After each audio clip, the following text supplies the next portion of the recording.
same manner they were asked. I hope you enjoy. Bill Nye, are you influencing the minds of children in a positive way? There is no more positive influence on a child's mind than to provide them with the tools they'll need to not only survive, but hopefully succeed in life. In this rapidly changing world, the importance of being able to make informed and rational decisions can't be understated. A secular education is just that, secular. It's not anti-religious, and it certainly doesn't teach atheism. It's ideally designed to prepare children for the world they'll have to survive in as adults, and that naturally includes an honest and hopefully accurate presentation of our accumulated knowledge. So yes, Bill Nye is influencing the minds of children in a positive way. Are you scared of a divine creator? Assertions that I should be frightened of the God of the Bible merely reinforce my opinion that if he actually existed, he would be anything but what a fundamentalist Christian claims he is. Is it completely illogical that the earth was created mature, i.e., trees created with rings, Adam created as an adult? Aside from the fact that I as a human being only possess a subjective viewpoint, I can't say whether something is completely illogical or not. I can only offer reasons why I don't accept a claim when it's made by someone else with a subjective viewpoint, considering that the available evidence provides an overwhelmingly strong case that the earth was not created mature. I think a better word than illogical would be nonsensical. Does not the second law of thermodynamics disprove evolution? The second law of thermodynamics describes the limitations of a closed system. The Earth is constantly receiving energy from the Sun and the cosmos, so life on Earth is not a closed system. Therefore, the second law of thermodynamics does not disprove evolution. How do you explain a sunset if there is no God? I have a friend who's an artist, and he's sometimes taken a view which I don't agree with very well. He'll hold up a flower and say, look how beautiful it is. And I'll agree, I think. And he says, you see, as I as an artist can see how beautiful this is, but you as a scientist, take this all apart and it becomes dull thing. And I think that he's kind of nutty. First of all, the beauty that he sees is available to other people and to me too. I believe, although I may not be quite as refined as aesthetically as he is, that I can appreciate the beauty of a flower. At the same time, I see much more about the flower than he sees. I could imagine the cells in there, the complicated actions inside, which also have a beauty.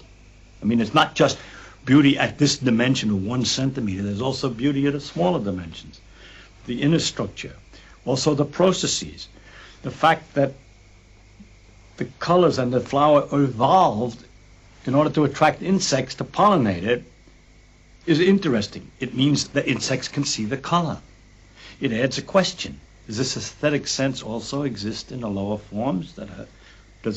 Why is it aesthetic? All kinds of interesting questions which the science knowledge only adds to the excitement, the mystery, and the awe of a flower. It only adds. I don't understand how it subtracts.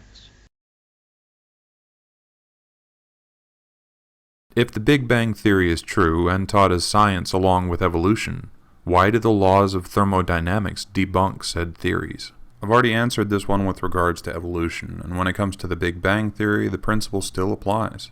We have insufficient justification to support the claim that our universe is a closed system, at least not currently. What about noetics? This one I had to look up. I'm not going to pretend like I knew what that word meant. According to the Friends of the Institute of Noetic Sciences, noetics means explorations into the nature and potentials of consciousness using multiple ways of knowing, including intuition, feeling, reason, and the senses. Noetic sciences explore the inner cosmos of the mind/consciousness/soul/spirit, and how it relates to the outer cosmos of the physical world. So to answer the question, I'm going to quote Michael Shermer and call it woo. As far as I can tell, consciousness is a function of the brain. If you want to say that since we're part of the universe is thinking when we think, and is thus itself conscious, or that this proves a God somehow, I consider that just another top-down attempt to explain the unexplainable. Where do you derive objective meaning in life? I don't. Meaning is a subjective term and it's subjectively derived. Now, as for where I derive subjective meaning in life, I consider the most important goal anyone can have from my own perspective is trying to make the world a better place, in whatever way they think that's best going to happen. That's it. If God did not create everything, how did the first single-celled organism originate? By chance? Honestly, we don't know. But every time we've looked for an explanation for something and found it, it was a natural explanation. No supernatural cause of anything has ever been discovered. So until that changes, we're just going to have to admit we don't know.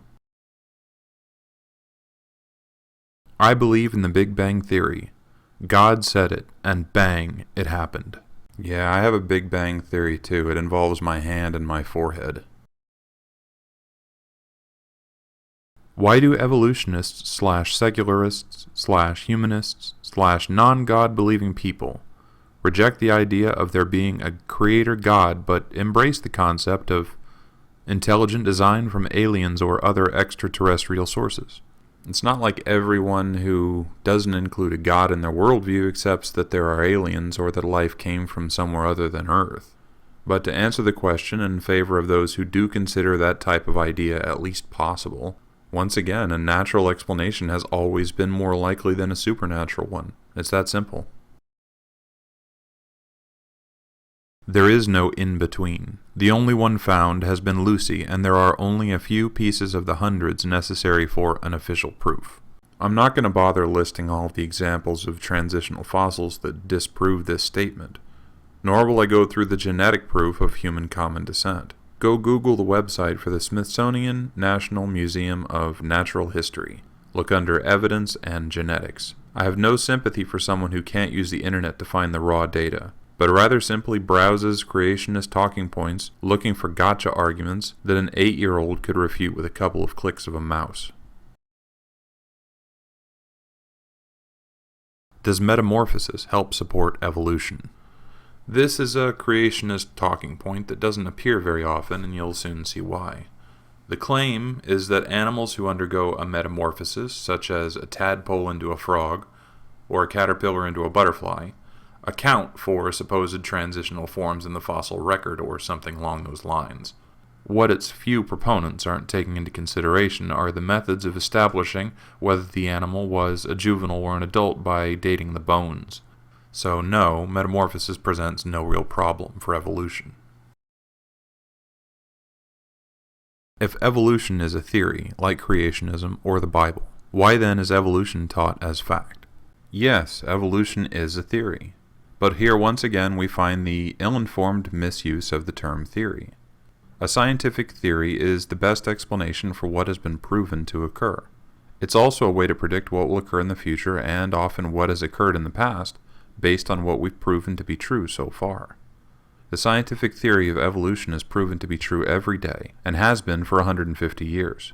Its predictive capacity is second to none, and it's taught as a fact because the process works. Creationism has no such predictive capabilities, and furthermore, the Bible is thoroughly refuted by a great deal of what's been proven so far, in just about every discipline of scientific endeavor. Because science by definition is a theory, not testable, observable, nor repeatable, why do you object to creationism or intelligent design being taught in school? Science, or more specifically methodological naturalism, is not a theory, it's a method. Reading these signs makes me weep bitter tears for the American education system.